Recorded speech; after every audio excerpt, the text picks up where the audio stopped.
What's up, everybody? Derek Anderson, the DA. And before I get started here, I want to give a special shout out to my homeboy P2, Paul Edwards. Really appreciate your support, brother. Thanks for looking out for me, definitely. And a lot of new subscribers here. I want to thank you guys for watching and joining in to the family. I'm gonna go ahead and get started with the box office breakdown. This is the scoreboard for the film industry. This is where we take a look at who's hot, who's not, the winners and the losers from the past weekend. We also take a look at the weekend that just passed along with the week to come. And yeah, right off the bat, we see that the box office has gone to the bad guys once again. Bad Guys repeats on top in its second weekend, a calm weekend before Doctor Strange comes in next week and just takes over the world.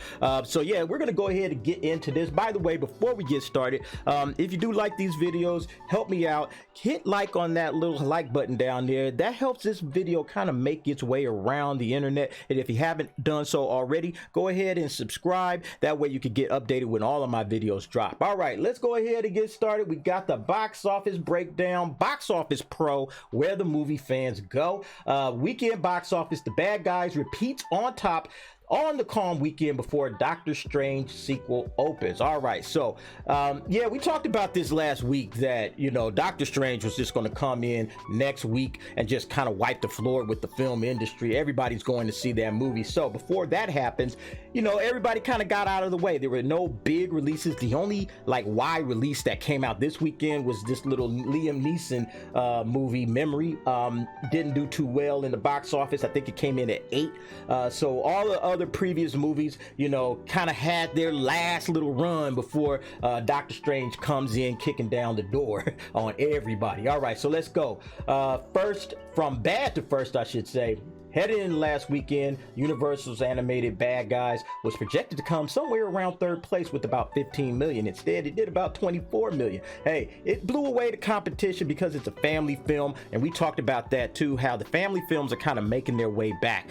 First it was Sonic, and now you got the Bad Guys. And next week, you know, Doctor Strange is going to come in. That's going to bring a lot of families into the theaters as well. It says here, with no serious competition, look at this decline, folks. 33%. That is great for the Bad Guys, getting a 16.1 million take for the weekend. Following that, it was number 2, Sonic. Sonic fell to 27% to 11.3 million. Sonic is doing really well in the box office at this moment. Third place, we saw Fantastic Beasts, okay, and we already talked about Fantastic Beasts. We'll get in deeper with that. It did 8.3 million. So yeah, right now you have a few movies that are kind of struggling. They're on their last legs. This is it. This was the like do or die weekend for those films, and we're gonna go ahead and get to that. All right, and here we go, the top 10 for the weekend. Let's check it out. Number 1, Bad Guys, we said, with 16 million, followed by Sonic at 11.3 million. Fantastic Beasts, Secrets of Dumbledore at 8.3. The Northman, that Viking movie, really good Viking epic movie, came in at 6.3 million. And then Everything Everywhere All at Once, rising up. Man, this movie has been really doing well, coming in at 5.5 million for 5th place. All right, and then the second half of the top 10, The Lost City with 3.9, along with The Unbearable Weight of Massive Talent, also at a 3.9. Memory, as we stated, with 3.1 million, followed by Father Stew with 2.2 million, and then Morbius rounding out the top 10 at 1.5. All right, so now we go to the domestic week over week drops.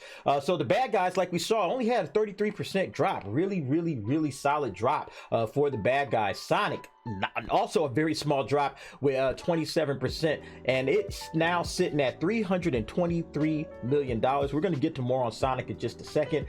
Secrets of Dumbledore, 8.3 million, as we said, a 41% drop, now at 329 million. The Northman, a 49% drop. Not bad for kind of a historical epic by a guy like Robert Eggers. If you know Robert Eggers, his films are definitely out there, definitely different. I liked it, and a lot of people didn't, but nevertheless, 41 million overall. And then Everything Everywhere All at Once, it's just doing better and better every week. It just seems to keep surprising me on how well it's doing. Right now it's sitting at $38 million. All right, so then we get to the 2022 top 10 worldwide. Right now, Batman still sitting on top, $760 million, followed by Watergate Bridge, foreign film. Uncharted added some more money. Now it's at 394. There's Secrets of Dumbledore coming in at 4th place at 320. Now, a lot of y'all are saying, hey, man, you said that the Secrets of Dumbledore ain't doing too good. It's sitting there in the top 5 worldwide. Look, don't let the smooth taste fool you. This movie and this whole franchise is in trouble. I'm going to get to that in just a moment. Then Sonic 2 coming in at $323 million. And we're going to get to Sonic as well in a second. It's doing fabulous right now for itself. And then we go to Too Cool to Kill at $217 million. Nice View at $211. Morbius, Lost City, Scream all round out the top 10 worldwide. I guarantee you one of these films is going to get bumped off next week. And yeah, it's probably going to be Scream because we know who's coming in at least in the top 10, probably in the top 5, Doctor Strange. So let's keep going. All right, so we got our make it or break it numbers. Now, this is what we really look at, okay? Who's on the verge of losing a whole lot of money? Yeah, right now you can see the Lost City, maybe not a whole lot. It's been picking up since it dropped internationally, so its international numbers have picked it up. It's now sitting at 148 million. Remember, it needed 185 million for that break-even number, and again, we describe that as twice the budget plus half the budget. That half budget is for marketing. The twice the budget is because the films and the theaters, the studios and the theaters share money. So in order to break even, you got to get all of that money back. 185 is what the Lost City needed. It's likely not going to get there. And the same goes for Morbius. Now, Morbius to me is the bigger disappointment because it's a comic book film that's being made during the comic book or like Renaissance. And yeah, $161 million.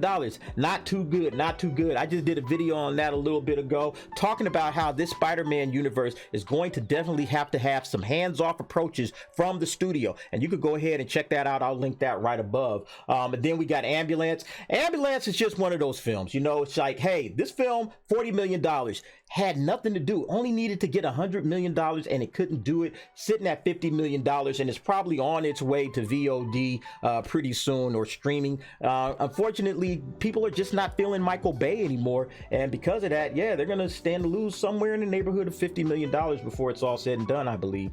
The Bad Guys, $118 million. Now, 118 million is decent at the second weekend for most animated films. The difference is The Bad Guy released overseas like over a month ago, like, you know, back in March for a lot of countries. So 118 million right now is kind of nervous time, okay? It only needed $200 million, didn't need a lot of money. 118 million is kind of nervous time for The Bad Guys, but we'll see. It's doing really good its first couple of weeks. It may be able to string this thing out if it stays in theaters long enough, and it doesn't get shipped off to Peacock and streaming. It may be able to stay in theaters long enough to break even and get its money back. Now, Secrets of Dumbledore. You see what it needs, right? You see what it needs.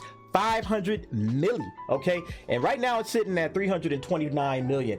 And I've already said it, like, they're not gonna, this is a loss. This is a huge loss for this franchise. This franchise should be able to at least cover $500 million for every film. The fact that it is struggling right now to get to this 329 million, it is limping up to this thing. I don't think that the Secrets of Dumbledore, I don't think that this entire Fantastic Beasts franchise is going to continue. They're going to have to go with something else if they want this franchise to survive. I've already stated that my idea is they need to go back in time, do a prequel to Harry Potter, do it based on the Marauders, whether you want to do a series, a television series to bring folks over to HBO Max, that would be helpful. If you want to do a film series, you can, but you got to really go back to Hogwarts. You got to go back to the school, because this is a coming of age series. This isn't about the adults. This is about the kids coming of age. Now, if you want to go forward, you still got to bring back the entire original cast. Daniel Radcliffe already said, hey, I'm out, at least for now. I want to do other stuff with my career. So without Harry Potter, you can't go forward. You're not going to recast them. So I think they got to go back in time. They got to go ahead and do the Marauders. It's the smart move. It's the smart play. The fans have been asking for it. Will they do it? We'll see. All right, but that's it for the numbers. Let's go ahead and move forward and see what's going to come up next weekend. All right, so here we go. Next week, May 6th, and we already know what's happening. Doctor Strange in the Multiverse of Madness. It's really the only wide release that you want to talk about, not only this week, but next week as well. I mean, they got Firestarter here. Firestarter is a remake of an old film that came back out like back in the 80s with Drew Barrymore. It's a good little horror film for that time, based on a Stephen King novel. But I mean, it's a small film, and it doesn't really have a lot of expectations to do buco numbers. So I think that they were smart. Yeah, let's go ahead and try to plant it behind that in case everybody that wanted to see Doctor Strange they'll have something else to watch. But nevertheless, Doctor Strange in the Multiverse of Madness, we know that this thing is going to do incredible numbers. I have already put out my early predictions on what I believe Doctor Strange will do. Normally I wait for Tuesday to drop my predictions for the upcoming film, but since I knew memory and there was really no box office that we could really crunch into and dig into this past week, I went ahead and dropped that early, so you can find that video. I'll go ahead and link that above as well. But yeah, Doctor Strange, I mean, it's gonna completely command the box office for about a month, okay? For about a month, because I don't think there's anything that's really going to challenge it until Top Gun Maverick comes out at the end of May. All right, so it's going to have a long run up. A lot of folks are going to go and see this movie. This is probably going to be the biggest film, or one of the top 5 biggest films this year. But other than that, this is just kind of going to be a short box office breakdown. I did want to jump into one last thing that I wanted to look at. Remember, we were talking about Sonic the Hedgehog and how high we thought it would fly. And we can see here, Sonic 2 is now the highest grossing video game movie based on a video game in US history. So congratulations to the folks down at Paramount and the Sega team who created this film. It's a fun film. I actually enjoyed it, saw it, had a lot of fun with it. If you have a family, some kids, go out and check this one out if you haven't done so already. It's really a lot of fun. I think you'll like it. But yeah, we were asking, where would it fall overall, right? Like, how high would it get on the worldwide stage? So I did have that up here. Highest grossing video game film adaptations. Now again, this is the worldwide numbers. So you see Warcraft is sitting up on top with 439 million and so on and so forth. Here's Sonic down here at number 7. You can see that they're sitting at 323 million dollars. So I think by the end of the week, I think we're probably, or next week, I think it's probably going to surpass either the Prince of Persia. I think it'll still do some decent numbers to pass this up. The Angry Birds is going to be the next one, so I think it'll get this 336. But this Angry Birds film sitting at 352, that's one that's going to be tough for Sonic. We'll see what it does. I still have the firm belief that if this thing stays in theaters and it keeps doing its magic for the next, it's only 3 weeks or 4 weeks in. So if it stayed in like another month, I think it could easily rise above, the Angry Birds. Hey, and you know what? Let's not forget to get Uncharted some credit. It's sitting at 394. It's doing pretty good in itself. And I think, based on what we were talking about with Sony only having a couple of properties, we saw that on the last episode of Movies with the Homies. Based on that, it's a possibility that Uncharted could be that next big property that Sony needs, because they have, the Spider-Man universe. They also have Ghostbusters. Uncharted might be that third property that they can kind of sink their teeth into and really start cranking out some money. But that'll do it for me. That's it for the box office breakdown, folks. I want to thank you for watching. Like I said, if you made it this far, I really appreciate it. Thanks for watching. And if you haven't done so already, there's a subscribe link, there's a like button down there somewhere. I don't know which side it's on, but go ahead, click that. Yeah, I appreciate all your watches, all the subscriptions, all the likes, the comments. All of it means a great deal, and it's helping the channel grow, and it's helping to spread the word. So thanks for watching once again. I'll see you next time.